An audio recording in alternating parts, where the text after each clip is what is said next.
Hello everybody, it's Laura Van Vertlo, your Stampin' Up! Demonstrator, and I'm here today because there's another tip that I would like to share with you.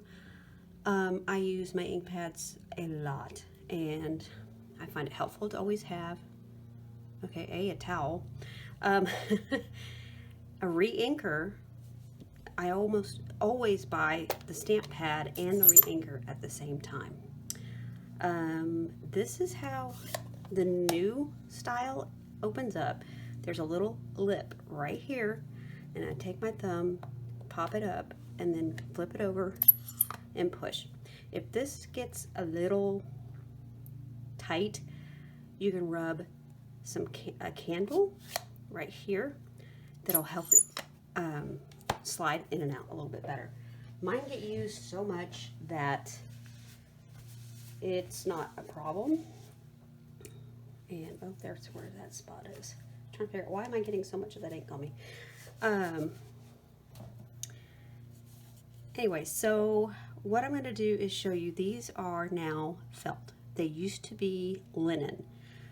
Since they are now felt, they tend to really get juicy. And so what I'm going to do is kind of get your ink good and saturated over the top, and I kind of go in both directions so you don't have one area saturated like in the center where you naturally tend to want to stamp. You want it to kind of be on all the edges so you get a good even crisp image. So now it's in there, I'm letting it kind of soak in, but I'm taking a spoon. You can use a plastic one, you can also use a credit card, an old gift card, just something that won't tear up the top. That's why I like the spoon, because it's got a nice rounded edge.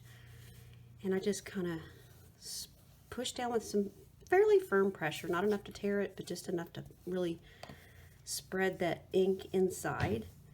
And then I just wipe it off, and this one's ready to go. So that goes right in front of me where I can easily get to it, and I've got a kitty cat that's trying to come over here, and I'm going to go ahead and shut it so the rest of it will now be faced this way and the ink will stay at the surface, which is one of the wonderful tips of Stampin' Up! Ink pads. This is the old style where we would just pop this way. Sometimes you can take the three. I can never get this to work, but I've seen it work. Anyway, this one goes a little bit different.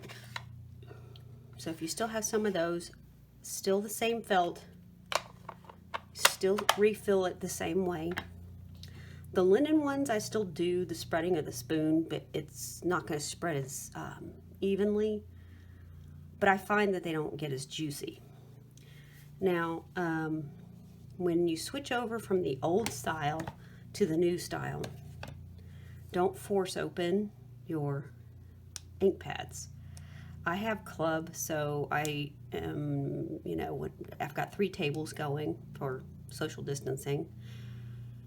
So I'm not at every table to make sure nobody forces them open, but this is what will happen.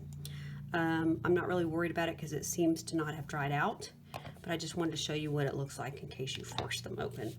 So I hope some of these tips on how to keep your ink pads good and juicy will help you out, because I know it's kind of intimidating when you first start out, but it's really easy. And I have ink pads on the old style that I've had since day one, and that's 2007, and they're still going strong. And you can always test out how it's doing. That's why I kind of put this out in case I got ink. But see, it's a nice, good, solid image now that we got it re-inked. It doesn't soak up as good as the basic white paper. So anyway, there you go. Feel free to get any refills, any products that you would like. Celebrations going on right now until February 28th of 2021.